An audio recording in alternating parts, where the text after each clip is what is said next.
Hola, buenas tardes a todos. Mi nombre es Asun y hoy vamos a dar una clase introductoria a la Constitución española.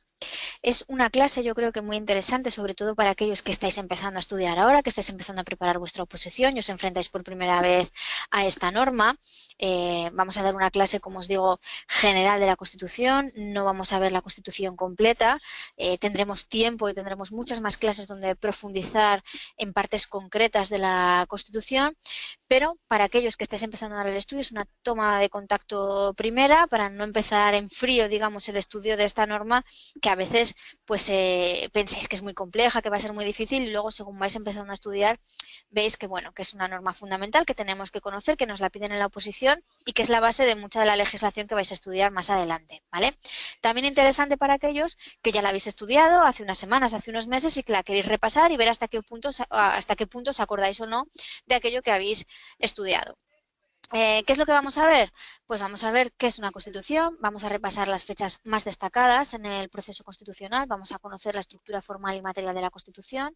En base a esta diferenciación vamos a ver qué es la parte dogmática y la parte orgánica de la constitución, analizaremos los principios y valores fundamentales de la misma y resumiremos brevemente el contenido de la constitución española.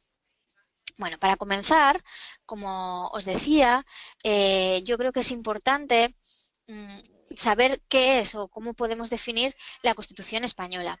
Yo creo que si os preguntara ahora, seguro que os vienen a la cabeza las definiciones de superley, ley de leyes, norma suprema de nuestro ordenamiento jurídico, y es que la Constitución es todo esto que acabamos de decir. La Constitución es la norma máxima por la que se deben de regir tanto el gobierno como los ciudadanos del Estado español. Pensad que la Constitución española sirvió de transición de una dictadura a un Estado social y democrático de derecho, como predica el propio título preliminar de la misma. Fue la llamada Constitución del Consenso, luego veremos por qué, y pretendió asentar las bases para el mejor funcionamiento del gobierno y los ciudadanos. Si nos fijamos en la pirámide normativa que tenemos en pantalla, la Constitución está en la cúspide de la misma, en lo más alto, ¿de acuerdo? Aunque sí que tenemos que saber que por encima de ella está el respeto al derecho comunitario. Entonces tenemos la Constitución en lo más alto de la pirámide normativa y por debajo de ella ya leyes y reglamentos. ¿Cómo fue el proceso de elaboración de la Constitución? Si os parece, podemos repasar las fechas más importantes. Bueno, aquí en pantalla enseguida os va a aparecer. Podemos empezar destacando en el año 1977, en concreto el 11 de julio, fue la fecha en que el Gobierno anunció su propósito de enviar a las Cortes un proyecto de Constitución. Un proyecto de Constitución que tenía que ser elaborado con la colaboración de destacados especialistas en derecho político y oídos todos los partidos presentes en las Cortes.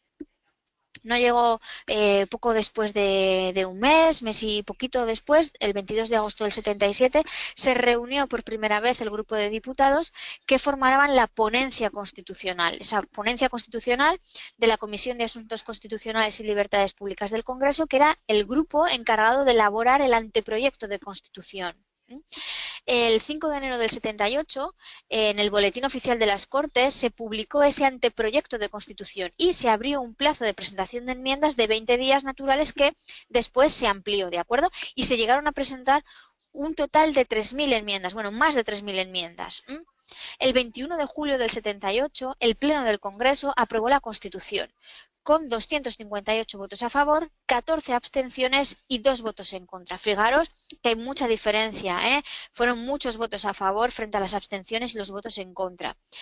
En octubre, el 5 de octubre del 78, le tocó el turno al Senado. El Pleno del Senado fue el que aprobó el proyecto de Constitución. Y posteriormente, el 31 de octubre del 78, ya fueron conjuntamente las Cortes Generales las que aprobaron el dictamen de la Comisión Mixta sobre el proyecto de Constitución. El Pleno del Congreso de los Diputados lo aprobó siendo 345 asistentes, pues lo aprobaron por 325 votos a favor, fijaros, 6 votos en contra y 14 abstenciones. Respecto al Senado, lo mismo, de 239 hubo 226 votos a favor, 5 en contra y 8 abstenciones. Fijaros las mayorías que se alcanzaron a favor, ¿eh? Pero es que faltaba algo más, falta el referéndum del pueblo, ¿no? El 6 de diciembre del 78 se sometió a referéndum el proyecto de constitución y fue aprobado. Fue aprobado por un 87,87% de los votos emitidos a favor, con una abstención del 32,8% del censo. Por eso se llama la Constitución del consenso, porque fijaros que el margen de los votos a favor están muy por encima de los votos en contra o de las abstenciones. Tras el referéndum, el 27 de diciembre del 78, el rey ante las Cortes promulgó y sancionó la Constitución y el 29 de diciembre la Constitución se publicó en el BOE y entró en vigor. ¿Vale? Han habido dos reformas de la Constitución, una en el año 92, en concreto el 27 de agosto, y otra en el año 2011, en concreto el 27 de septiembre. La primera reforma modificó el artículo 13 apartado 2 y la segunda reforma el artículo 135. ¿Os acordáis a través de qué procedimientos de reforma se han llevado a cabo estas dos reformas? A través del procedimiento ordinario de reforma en ambos casos, ¿vale? Luego veremos que hay diferentes procedimientos de reforma y analizaremos cuándo procede uno u otro en clases en las que entramos en profundidad en esta materia, ¿vale? Ahora, una vez vista la definición de lo que es la Constitución española, su posición en la pirámide normativa, su proceso de elaboración, pues vamos a pasar a ver su estructura. Para ello podemos hablar de una estructura formal y de una estructura material. La estructura formal es cómo organiza su contenido el texto constitucional, que lo vamos a ver ahora. Y la organización material es una clasificación tradicional de la Constitución que diferencia entre una parte orgánica, que va a recoger una serie de contenidos, y otra parte dogmática, que recoge otros contenidos y que vamos a ver también en la clase de hoy. Entonces tenemos clasificación o estructura de la Constitución, dos. Una formal y una material. La formal es el texto, cómo está compuesto el texto. Y la estructura material diferencia, es una clásica división entre una parte dogmática y una parte orgánica. ¿Vale? Vamos con la estructura formal. ¿Cómo queda configurada? Bueno, pues tal y como tenéis en pantalla, es la organización del contenido del texto de la Constitución y está dividido en un preámbulo, que ahora vamos a explicar qué es y qué contiene. Después del preámbulo viene lo que es el texto articulado, compuesto por un título preliminar y 10 títulos más, que en total suman 169 artículos. Ya veréis cuando estudiéis que los títulos pueden estar divididos en capítulos y los capítulos en secciones, ¿vale? Es una forma de estructurar las normas, esta y otras que iréis estudiando. Es lo mismo que cuando estudiáis un tema, que tenéis un título principal, luego tenéis un epígrafe, un subepígrafe, pues esto es lo mismo, ¿de acuerdo? Y luego, una duda que siempre nos soléis preguntar, ¿cuántos títulos tiene la Constitución? ¿Que tiene 10? ¿Tiene 11? Bueno, pues la respuesta más correcta a esto es que tiene un título preliminar y 10 títulos más, ¿vale? Ni 10 ni 11, es un título preliminar y 10 títulos más, ¿vale? Y para terminar, después del articulado, vienen las disposiciones, que son 4 adicionales, 9 transitorias, una final y una derogatoria. Vamos a ver cada una de estas partes por separado con un poquito más de detalle, lo que es el preámbulo, el texto articulado y las disposiciones, ¿vale? Bueno, comenzamos con el preámbulo. Se trata de una parte que no tiene fuerza jurídica. ¿Qué significa esto? Que no es de obligado cumplimiento, ¿vale? ¿Por qué? Porque es más una introducción solemne a la Constitución. ¿Qué es lo que se recoge? Se recoge quién es la autoridad que declara la Constitución, que es la nación española. También nos dice cuáles son los valores en los que se inspira y nos habla de la justicia, libertad y seguridad. En concreto, las primeras palabras de la Constitución son, vamos a leerlas, nos dice: la nación española, deseando establecer la justicia, la libertad y la seguridad y promover el bien de cuantos la integran, en uso de su soberanía, proclama su voluntad de... Y a continuación nos dice cuáles son los fines que persigue la Constitución y nos habla de garantizar la convivencia democrática dentro de la Constitución y de las leyes conforme a un orden económico y social justo, de consolidar un Estado de Derecho que asegure el imperio de la ley como expresión de la voluntad popular, de proteger a todos los españoles y pueblos de España en el ejercicio de los derechos humanos, sus culturas y tradiciones, lenguas e instituciones, de promover el progreso de la cultura y de la economía para asegurar a todos una digna calidad de vida, de establecer una sociedad democrática avanzada y de colaborar en el fortalecimiento de unas relaciones pacíficas y de eficaz cooperación entre todos los pueblos de la tierra. Hasta aquí el preámbulo, ¿vale? Vamos a ver ahora cómo está estructurado el texto articulado. Bueno, como decía al principio de la clase, los 169 artículos de la Constitución se dividen en un título preliminar, que va de los artículos 1 a 9, y en 10 títulos más. Los tenéis en pantalla. Vamos a leerlos para reforzar la memorización, si todavía no lo habéis visto, o para recordarlos a aquellos que ya lo habéis estudiado en un momento anterior. Mi recomendación, y lo sabéis aquellos que habéis asistido conmigo a otras clases de legislación, es que cuando empecemos a estudiar una norma, empecemos a estudiar siempre la estructura de la misma, ¿vale? El tener este dibujito, este mapa mental, de lo que regula la norma, de los capítulos que tiene, qué regula cada capítulo, de qué artículo a qué artículo va, nos puede facilitar mucho después el repaso de esa norma cuando la estemos recordando meses después, ¿vale? Es importante empezar a estudiar una norma siempre por la estructura de la misma. Entonces, ¿cómo se estructura la Constitución? Tenemos un título preliminar, artículos 1 a 9, luego tenemos 10 títulos más. El título 1, que va de los artículos 10 a 55, nos habla de los derechos y deberes fundamentales. El título segundo es el dedicado a la corona, artículos 56 a 65. Y fijaros, aquí, por ejemplo, ya podemos empezar a utilizar algún truquito, ¿vale? Algún truco mnemotécnico, por ejemplo, para poder recordarlo mejor. Si os fijáis, la corona, artículos 56 a 65, pues los juntamos, tenemos un número capicúa, ¿vale? Esto es una cosa que se me ocurre a mí, pero seguro que vosotros cuando estéis estudiando podéis utilizar este tipo de truquitos para acordaros. Luego tendríamos el título tercero dedicado a las Cortes Generales, artículos 66 a 96. El título cuarto dedicado al Gobierno y la Administración, artículos 97 a 107. El quinto dedicado a las relaciones entre el Gobierno y las Cortes Generales, artículos 108 a 116. El Poder Judicial es el siguiente, que se regula en el título 6, artículos 117 a 127. Luego tenemos el séptimo, que nos habla de la economía de Hacienda, artículos 128 a 136. El título octavo, que nos habla de la organización territorial del Estado, artículos 137 a 158. El título noveno, que es el del Tribunal Constitucional, artículos 159 a 165. Y por último, el título décimo de la Reforma Constitucional, artículos 166 a 169. Recordad lo que os he comentado antes, que los títulos se dividen en capítulos y los capítulos en secciones, ¿vale?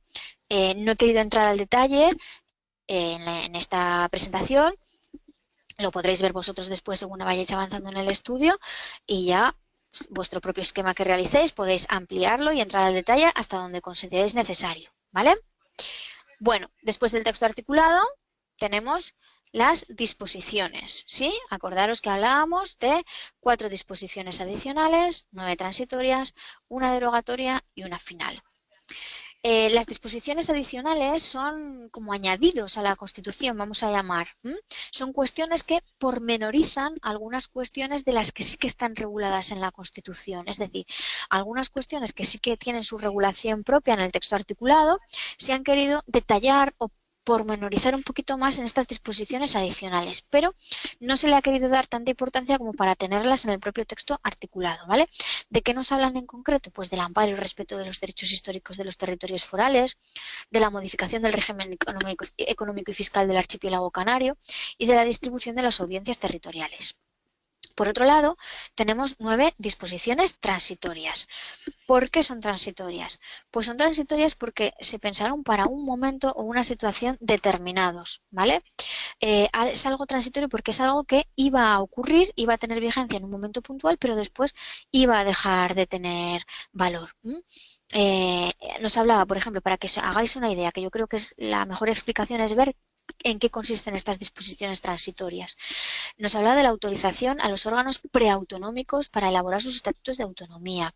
Se indicaba qué necesitaban los territorios para acceder a la autonomía por la vía rápida del artículo 151 de la Constitución. Se establecía que los entes locales no podían iniciar el proceso para la creación de una autonomía hasta que no se hicieran elecciones según la Constitución. Otra dejaba la posibilidad abierta a que Navarra se incorporara al Consejo General Vasco y al régimen autonómico vasco que lo sustituyera. También contemplaba la posibilidad de que Ceuta y Melilla se convirtieran en comunidades autónomas. Se establecía que si hubiese más de un proyecto de autonomía se estudiarían por orden de entrada. Se concretaba también en qué casos los organismos provisionales autonómicos se disuelven y se establece qué pasa con las cámaras que han aprobado la Constitución, así como tiene las previsiones sobre la primera renovación del Tribunal Constitucional. ¿Vale? Entonces, pensad que son contenidos muy concretos para una situación determinada, pensada en el momento en que se aprobó la Constitución, pensada en el año 1978. Eran cosas que en el año 78 no habían pasado, pero que iban a suceder, por lo tanto, tenían que contener una serie de previsiones, pero que se iban a llevar a cabo, iban a suceder, con lo cual en el momento en que sucedieran ya no iban a tener vigencia, ¿vale? Por eso se contemplan como disposiciones transitorias, pensadas para un momento determinado, ¿sí? Vale. Y por último hay una disposición derogatoria que nos dice que la Constitución es una norma básica y fundamental y que ninguna ley puede ir en contra de esta, ni una ley anterior ni futura, ¿de acuerdo? Y que todas las leyes dictadas a partir de la Constitución tienen que ser acordes a ella. ¿Qué ocurre si no lo son? Bueno, pues ahí tenemos el Tribunal Constitucional que la invalidaría, ¿vale? Y por último, hay una disposición final que nos dice que la Constitución entrará en vigor el mismo día de la publicación de su texto oficial en el Boletín Oficial del Estado y también mandaba publicarlas en las demás lenguas de España. ¿Cuándo entra en vigor? Fecha importante, 29 de diciembre, ¿vale? Es la fecha en que se publica en el BOE y fecha en que entró en vigor. Recordad porque a veces la confundís, el 6 de diciembre es la fecha en que se somete a referéndum, ¿vale? Es festivo, es la fecha en que se celebra el referéndum y por eso muchas veces nos acordamos de esta fecha y no de la del 29 de diciembre, pero la fecha en que entró en vigor es el 29 de diciembre. Bueno, pues con esto hemos dado un repaso a toda la estructura de la Constitución desde un punto de vista formal y hemos revisado los contenidos que se regulan en nuestra ley de leyes, ¿vale? Os voy a dejar ahora una pequeña ficha sinóptica o cuadro de resumen de lo que acabamos de ver, ¿vale? De la Constitución desde un punto de vista formal. Todo lo que hemos visto, pero a un solo golpe de vista. Esto es solo una idea. Yo lo que espero es que después de la clase, pues cada uno haga su propio esquema de la estructura de la Constitución y se lo guarde y le sirva para repasar más adelante, ¿vale? Pero bueno, aquí tenéis una idea que podéis utilizar. En todo caso, ya sabéis que la clase no acaba aquí, porque antes hemos dicho que podíamos ver la estructura de la Constitución desde dos puntos de vista. ¿Os acordáis? Desde un punto de vista formal que acabamos de analizar y desde un punto de vista material, ¿sí? Bueno, desde un punto de vista material, la división de la Constitución tradicionalmente se hace en dos partes, una parte dogmática y otra orgánica. La parte dogmática, ¿qué comprende? Comprende el título preliminar, artículos 1 a 9 y el título 1, artículos 10 a 55. En esta parte dogmática se proclaman los principios que inspiran el régimen político del país y se declaran los derechos. Y la otra parte en que se estructura la Constitución es la parte orgánica, títulos 2 a 10, donde se establecen los poderes que existen en nuestra comunidad política, es decir, nos habla de la clásica división de poderes. ¿Os acordáis cuáles son? Hablamos del poder legislativo, del poder ejecutivo y del poder judicial. ¿Y quién conforma cada poder? Ya lo sabéis, ¿no? El poder legislativo, en nuestro caso, a nivel nacional son las Cortes Generales. Recordaros, digo a nivel nacional porque a nivel autonómico también tenemos los parlamentos autonómicos, ¿vale? El poder ejecutivo es el gobierno y el poder judicial son los juzgados y tribunales.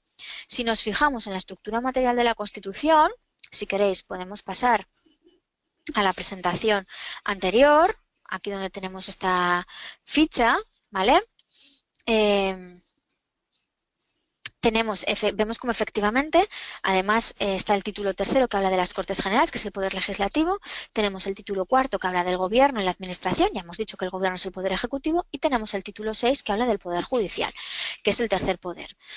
Por otro lado, puesto que España, tal y como establece el artículo 1.3 de la Constitución, adopta la forma política de monarquía parlamentaria, tenemos un título entero, que es el título 2, dedicado a la corona, ¿vale? Y luego además hay otros títulos que regulan la relación entre varios de estos poderes que hemos mencionado, como es el título 5 sobre las relaciones entre el gobierno y las Cortes Generales. Además de la regulación de estos tres poderes y de la institución de la corona, así como de la relación entre algunos de ellos, en la parte orgánica también se regula el modelo económico del país. Lo tenemos en el título 7. También la organización territorial del Estado, que es el título 8. Y recordad que en la Constitución cuando lo vayáis a estudiar, cuando estudiéis la organización territorial del Estado, es en la Constitución cuando se conforman las comunidades autónomas tal y como las conocemos ahora, ¿vale? Por lo tanto, la Constitución contiene previsiones de cómo se deben constituir las comunidades autónomas, que son previsiones que ya se han llevado a cabo, ya han sucedido, ¿vale? Y este punto de vista no lo tenéis que perder cuando estéis estudiando la organización territorial del STEMA, bien a través del título octavo de la Constitución o bien a través del tema dedicado a ello, porque muchas veces nos planteáis preguntas diciendo, pero entonces cuando se vayan a formar las comunidades autónomas, ¿qué vía? No, las comunidades autónomas ya se han formado, ¿vale? Ya tenemos formadas las comunidades autónomas, ya lo hicieron por una u otra vía, ya hicieron sus primeros estatutos de autonomía. Entonces, todas estas previsiones, cuando estéis estudiando la Constitución, tened en cuenta que ya ha ocurrido. Me pregunta alguien que por qué no estaban como disposiciones transitorias, y es porque el título octavo dedicado a la organización territorial del Estado no solo contenía previsiones temporales transitorias, sino que comporta una verdadera organización territorial del Estado. Nos dice cómo se organiza territorialmente nuestro Estado, ¿vale? Entonces, no solamente eran previsiones transitorias, sino que eran permanentes en el sentido en que eso es lo que tenemos ahora, ¿vale? Es realmente una organización, lo que contempla el título octavo de la Constitución. ¿Sí? Vale. Además, en esta parte orgánica se regula también el órgano garante de la misma, de la Constitución, que es el Tribunal Constitucional, y el procedimiento de reforma de la misma. Como os decía, sobre muchas de estas cuestiones no vamos a profundizar en la clase de hoy porque tendremos otras clases mucho más concretas para hablar de ello. Son materias que tienen entidad suficiente para ser protagonistas de una clase en exclusiva para ellas, ¿vale? Bueno, pues vamos a empezar a ver más en concreto cada una de estas partes de las que estamos hablando. Vamos a empezar viendo el título preliminar, que os decía que son los artículos 1 a 9. Recordad que es donde se declaran los principios del Estado español. Entonces tenemos el artículo 1, apartado primero, que nos dice que España se constituye en un Estado social y democrático de derecho que propugna como valores superiores de su ordenamiento jurídico la libertad, la justicia, la igualdad y el pluralismo político. Vamos a analizarlo poco a poco. Estado social y democrático de derecho. Es Estado social porque la Constitución garantiza al ciudadano el ejercicio de los derechos sociales en cuanto a, por ejemplo, educación, vivienda, ¿vale? Es democrático porque los ciudadanos tenemos derecho a votar y a elegir representantes por medio de sufragio universal. Y es Estado de Derecho porque garantiza que los poderes públicos, gobierno y administración, tienen que actuar bajo el mandato del ordenamiento jurídico y no de forma arbitraria, es decir, no como les dé la gana, sino bajo el mandato del ordenamiento jurídico, ¿sí? En cuanto a los valores superiores, nos habla de libertad, justicia, igualdad y pluralismo político. Son valores que tienen que regir en el Estado español. Yo creo que se entienden y además tenemos que pensar por qué se ponen en alza estos valores, ¿no? Tenemos que pensar de dónde veníamos. La Constitución es del año 78, tenemos que pensar de la etapa anterior que hubo para entender por qué se propugnan esto como valores superiores del ordenamiento, ¿vale? Libertad, justicia, igualdad, pluralismo político. El apartado 2 del artículo 1 nos dice que la soberanía nacional reside en el pueblo español del que emanan los poderes del Estado. ¿Qué significa esto? Pues que la soberanía nacional reside en el pueblo español porque el pueblo ratificó por referéndum la Constitución. El pueblo la ratificó y además nosotros elegimos a nuestros representantes a través de nuestro voto para que ellos nos representen. Por otro lado, el apartado tercero del artículo 1 nos dice que la forma política del Estado español es la monarquía parlamentaria. Aunque hablaremos de la institución de la corona en otras clases, porque, como os he dicho, hay entidad suficiente para no una, sino varias clases hablar de esto, sí que está bien introduciros un poco qué es esto de una monarquía parlamentaria. Yo creo que lo tenemos claro, ¿no? En España tenemos una corona, tenemos la institución de la corona, pero también tenemos un parlamento. ¿Habéis oído alguna vez la expresión del rey y reina pero no gobierna? ¿Sí? Bueno, pues es esto precisamente lo que significa. El rey desempeña funciones representativas, pero gobierna el poder ejecutivo, el gobierno elegido por decisión de los ciudadanos a través de sus votos. Bueno, luego pasamos al artículo segundo, que nos dice que la Constitución se fundamenta en la indisoluble unidad de la nación española, patria común e indivisible de todos los españoles, y reconoce y garantiza el derecho a la autonomía de las nacionalidades y regiones que la integran y la solidaridad entre todas ellas. Como veis, habla de la unidad de la nación española y de la configuración de España en comunidades autónomas. Cada comunidad autónoma tiene su estatuto de autonomía y sus competencias, pero somos una única nación formada por la suma de todas las comunidades autónomas. Por su parte, el artículo 3 nos dice que el castellano es la lengua española oficial del Estado, que todos los españoles tienen el deber de conocerla y el derecho de usarla, ¿vale? Y además nos habla de que hay otras comunidades que tienen lenguas cooficiales, ¿vale? Cataluña, Valencia, Baleares, País Vasco y Galicia, pues el artículo 3.2 de la Constitución también nos la recuerda. El artículo 4 nos dice cómo tiene que ser la bandera española, nos habla de 3 franjas horizontales, roja, amarilla, roja, siendo amarilla la de doble anchura que cada una de las rojas. Y también nos dice que los estatutos de autonomía pueden reconocer banderas y enseñas propias de las comunidades autónomas. Luego tenemos el artículo 5 que nos habla de la capital del Estado, que es Madrid, el 6 que nos dice que los partidos políticos expresan el pluralismo político, concurren a la formación y manifestación de la voluntad popular y son instrumento fundamental para la participación política, y nos dice que su creación y el ejercicio de su actividad son libres dentro del respeto a la Constitución y a la ley, y que su estructura interna y funcionamiento tienen que ser democráticos. ¿Os acordáis del valor superior que hemos visto hace nada del pluralismo político que mencionábamos hace un momento? Pues se materializa en esto, en la posibilidad de que haya diversos partidos políticos siempre que respeten la Constitución. El artículo 7 nos habla de los sindicatos de trabajadores y asociaciones empresariales y nos dice también que su creación y el ejercicio de su actividad son libres dentro del respeto a la Constitución y a la ley, y que su estructura interna y funcionamiento también tienen que ser democráticos. El octavo nos habla de las Fuerzas Armadas. Y luego, por último, tenemos el artículo 9, que nos dice que los ciudadanos y los poderes públicos están sujetos a la Constitución y al resto del ordenamiento jurídico, y que corresponde a los poderes públicos promover las condiciones para que la libertad y la igualdad del individuo y de los grupos en que se integran sean reales y efectivas, remover los obstáculos que impidan o dificulten su plenitud y facilitar la participación de todos los ciudadanos en la vida política, económica, cultural y social. La Constitución garantiza el principio de legalidad, la jerarquía normativa, la publicidad de las normas, la irretroactividad de las disposiciones sancionadoras no favorables o restrictivas de derechos individuales, la seguridad jurídica, la responsabilidad y la interdicción de la arbitrariedad de los poderes públicos. Importantes son los principios que acabamos de mencionar, ¿vale? Los que enumera el apartado tercero del artículo 9 de la Constitución. Principio de legalidad, de publicidad, de las normas, de jerarquía normativa, de retroactividad, de interdicción, de seguridad jurídica y de responsabilidad. Vamos a ir viéndolos uno a uno, ¿de acuerdo? Para ver qué es lo que implican. Tenemos el principio de legalidad, que significa que tanto ciudadanos como poderes públicos, ambos dos, ciudadanos y poderes públicos, están sometidos a la Constitución y al resto de normas que configuran el ordenamiento jurídico. Publicidad. Bueno, pues lo tenemos claro, ¿no? Para que la norma tenga vigor se tiene que publicar en el boletín oficial correspondiente y así también todos la podemos conocer y cumplir. Jerarquía normativa, hemos visto al principio de la clase la pirámide, ¿vale? Las normas están estructuradas de una manera jerárquica. En nuestro caso tenemos derecho comunitario, constitución, leyes, tanto ordinarias como orgánicas, reglamentos, ¿vale? Nos habla, por otro lado, de retroactividad de las disposiciones sancionadoras no favorables o restrictivas de derecho. ¿Qué significa esto? Que es una cuestión que nos preguntáis muy a menudo, lo de la retroactividad. La retroactividad significa que las normas no se pueden aplicar a situaciones anteriores a su entrada en vigor. En concreto, nos habla de disposiciones sancionadoras no favorables o restrictivas de derechos. Si es favorable, sí que podría ser restrictiva, pero debería decirlo la propia norma, ¿vale? Yo creo que con unos ejemplos queda mucho más claro. Por ejemplo, ¿os acordáis cuando hace unos años entró en vigor el carnet por puntos?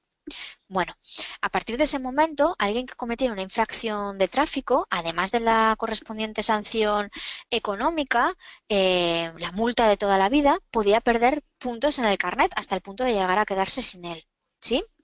Antes de la entrada en vigor de esa ley, del carnet por puntos, no estaba esto. Por lo tanto, si yo me salto un stop ahora, que ya ha entrado en vigor el carnet por puntos, a mí me van a quitar puntos del carnet, ¿vale?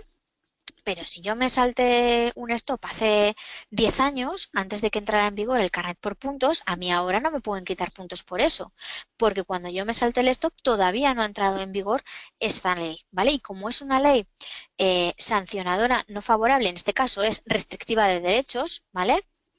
No tiene carácter retroactivo, es decir, es irretroactiva. No puede desplegar efectos hacia el pasado, hacia antes de de que entrara en vigor esa norma. ¿Sí? ¿Se entiende? Al contrario, si la norma es favorable, sí que puede ser retroactiva, pero expresamente lo tiene que contemplar la norma. Esto, por ejemplo, ocurrió con el cheque bebé. ¿Os acordáis hace unos años? Ahora ya no. Ahora ya no dan nada. Pero hace unos años, cuando uno tenía un bebé, le daban el llamado cheque bebé, ¿no? Bueno, pues esa norma, no me acuerdo en qué mes entró en vigor. Vamos a suponerlo, que entró en vigor en mayo, por ejemplo. La norma decía que era aplicable a los bebés nacidos a partir del 1 de enero de ese mismo año. Por ejemplo, aunque la norma entró en vigor, por suponer algo, en mayo, sí que desplegó efectos hacia el pasado. Sí que se pagó ese cheque bebé a los nacidos a partir del 1 de enero de ese año, ¿vale? Pero porque era favorable y lo contemplaba expresamente la norma. ¿Mm? Vale, yo creo que con estos ejemplos los podéis entender. Luego nos habla otro principio del de la seguridad jurídica, que no deja de ser más que la suma de los principios anteriores, es decir, de publicidad de las normas, de jerarquía y de retroactividad. Y luego nos habla de la responsabilidad. Significa que los poderes públicos son responsables por los daños causados en el ejercicio de su actuación. Tiene consecuencias como actúen. En consecuencia, el artículo 106 de la Constitución nos habla del derecho de los particulares a ser indemnizados por toda lesión que sufran de sus bienes y derechos, salvo en el caso de fuerza mayor y siempre que la lesión sea consecuencia del funcionamiento de los servicios públicos.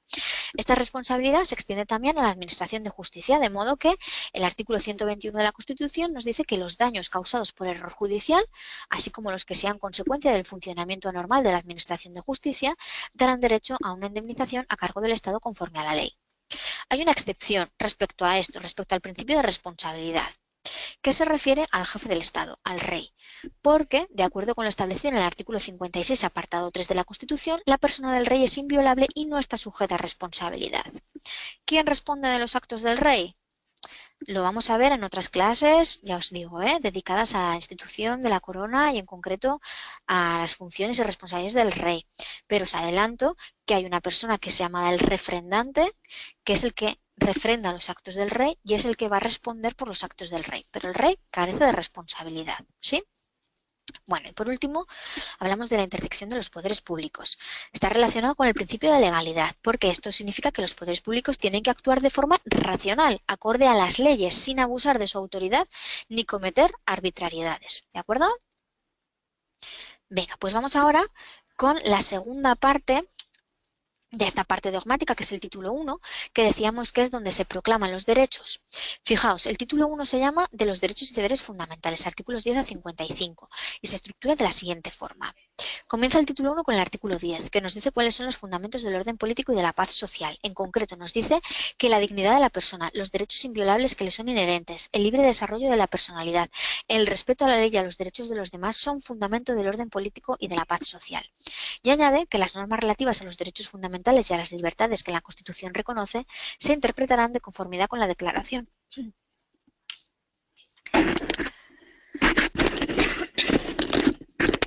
Disculpad.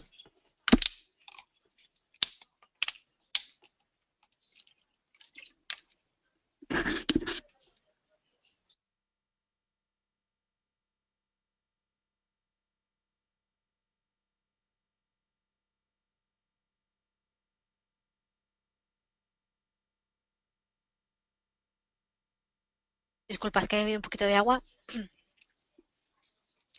Bueno, decíamos que el artículo 10 nos dice cuáles son los fundamentos del orden político y de la paz social, ¿vale? Y que nos habla de la dignidad de la persona, los derechos inviolables que le son inherentes, el libre desarrollo de la personalidad, el respeto a la ley y a los derechos de los demás, que son fundamento del orden político y de la paz social. Y añade que las normas relativas a los derechos fundamentales y a las libertades que la Constitución reconoce se interpretarán de conformidad con la Declaración Universal de Derechos Humanos y los tratados y acuerdos internacionales sobre las mismas materias ratificados por España. A continuación, el título 1 se desgrana en varios capítulos, ¿vale? Capítulo 1, de los españoles y los extranjeros, artículos 11 a 13. Capítulo 2, derechos y libertades, artículos 14 a 38. Este capítulo 2, a su vez, se divide en dos secciones. La sección primera, del capítulo 2 del título 1, que nos habla de los derechos fundamentales y de las libertades públicas, artículos 15 a 29, y la sección segunda, que nos habla de los derechos y deberes de los ciudadanos. Por lo tanto, fijaros, si nos preguntan Y por eso he querido desgranar un poquito más este título primero, ¿vale? Que no lo he hecho con el resto de títulos de la Constitución porque lo iremos desgranando en otras clases. Pero sí que me parecía interesante hacerlo en este porque es de lo que más nos suelen pedir en las oposiciones, el tema de los derechos y deberes fundamentales. Y una pregunta que siempre está ahí, ¿no? Es ¿dónde se regulan los derechos fundamentales y las libertades públicas? Pues si queremos hilar fino, diremos que se regulan en el título 1, capítulo 2, sección primera de la Constitución, ¿vale? Artículos 15 a 29. Título 1, capítulo 2, sección primera. 1, 2, 1. ¿Vale? Luego tenemos el capítulo tercero que nos habla de los principios rectores de la política social y económica. Y después tenemos el capítulo 4 que nos habla de las garantías de las libertades y derechos fundamentales, que son los artículos 53 y 54. Y por último el capítulo 5 que nos habla de la suspensión de los derechos y libertades, artículos 55. ¿Mm? Lo mismo que os estoy diciendo todo el rato. Estas cuestiones las analizaremos con profundidad en otras clases. ¿De acuerdo? Bueno, hemos visto la parte dogmática. Vamos a ver ahora, con un poquito más de detalle también, lo que es la parte orgánica, título preliminar y título, hemos visto la parte dogmática, título preliminar y título 1. Vamos a ver ahora la parte orgánica. Recordad lo que os decía antes, la parte orgánica es la que regula los poderes públicos. Nos acordamos, ¿no?, de la clase de división de poderes, tres poderes: legislativo, que son las Cortes Generales, y aquí lo tenéis en pantalla, que es el título 3, poder ejecutivo, que es gobierno, en este caso tenemos el título 4 dedicado al gobierno y la administración, y el poder judicial regulado en el título sexto. Pero no solo se regulan los tres clásicos poderes, sino que además se regula, acordaros, la institución de la corona en el título segundo. No nos tenemos que olvidar, como hemos dicho, que estamos en una monarquía parlamentaria, que el rey tiene la misión de arbitrar y moderar el funcionamiento de las instituciones y asumir la más alta representación del Estado, pero realmente el que toma las decisiones es el gobierno y el que elabora las leyes es el poder legislativo, que son las Cortes Generales. ¿Vale? Para regular la relación entre gobierno y Cortes, poder ejecutivo y poder legislativo, tenemos el título 5, que regula los instrumentos que tienen las Cortes para que el gobierno responda de su actuación, porque el gobierno responde de la gestión política ante las Cortes y éstas controlan su actuación. ¿Cómo? Pues a través de diferentes herramientas, de solicitudes de información, de interpelaciones, preguntas, comisiones de investigación, cuestión de confianza, moción de censura, ¿vale? Son figuras que vamos a hablar de ellas y vamos a analizar en otras clases. Luego tenemos el título séptimo, que regula la economía de Hacienda, es decir, regula el modelo económico de la Constitución. Nos habla, por ejemplo, de la iniciativa pública en la actividad económica, participación de los interesados en la seguridad social, bienes de dominio público, presupuestos generales del Estado. Luego tenemos el título octavo, que habla de la organización territorial del Estado, de cuáles son las administraciones territoriales, nos habla de comunidades autónomas, administración local, municipios a través de ayuntamientos, provincias a través de diputaciones provinciales, ¿vale? En este título también se regulan las vías de acceso a la autonomía, lo que os he comentado antes. Había dos vías, vía lenta y vía rápida. Y también se regulan las competencias exclusivas del Estado, cuáles pueden asumir las comunidades autónomas. Lo veremos, ¿vale? Lo veremos en clases en las que vamos a profundizar. Seguimos con el título noveno, que regula el Tribunal Constitucional. Tribunal Constitucional que garantiza la Constitución y es el máximo intérprete supremo de esta. A pesar de las previsiones de la Constitución, el Tribunal Constitucional tiene su propia ley orgánica que lo desarrolla, que es la Ley Orgánica del Tribunal Constitucional 2/1979 de 3 de octubre, ¿vale? Sabemos que el Tribunal Constitucional conoce de la cuestión de inconstitucionalidad, del recurso de amparo y del recurso de inconstitucionalidad, entre otros, que son cuestiones que analizaremos también con más detalle en clases posteriores. Y tenemos por último el título décimo, que nos habla de la reforma de la Constitución. Sabemos que una de las características de la Constitución es que es rígida precisamente por la dificultad de su modificación. No es fácil reformar la Constitución, ¿eh? Hay dos procedimientos, según la materia a reformar y según también el alcance de la reforma. Tenemos el procedimiento ordinario, que es un poquito más sencillo, y el procedimiento agravado de reforma, que es más complicado, ¿vale? Veremos también en otras clases cuándo procede uno y cuándo procede otro. ¿De acuerdo? Y bueno, con esto pues terminamos esta panorámica, esta clase introductoria a la Constitución, que espero que os haya servido para aquellos que vais a empezar a estudiar esta norma, pues para no empezar a estudiarla en frío, para tener ya una idea general de qué es lo que vamos a ver, a qué nos vamos a enfrentar cuando estudiemos por primera vez esta norma. Hemos visto ya una serie de conceptos que nos van a ayudar a entenderla mejor y espero que a los que ya la habéis estudiado pues os haya servido un poco de refresco, ¿no?, para recordar algunas de las cuestiones que podemos haber olvidado. Y bueno, pues si yo me despido ya, ahora iremos resolviendo algunas de las dudas, nos las podéis mandar también como siempre a través de la mensajería interna y yo con esto me despido. Nos vemos en la próxima clase, ¿de acuerdo? Un saludo. Hasta pronto. Adiós.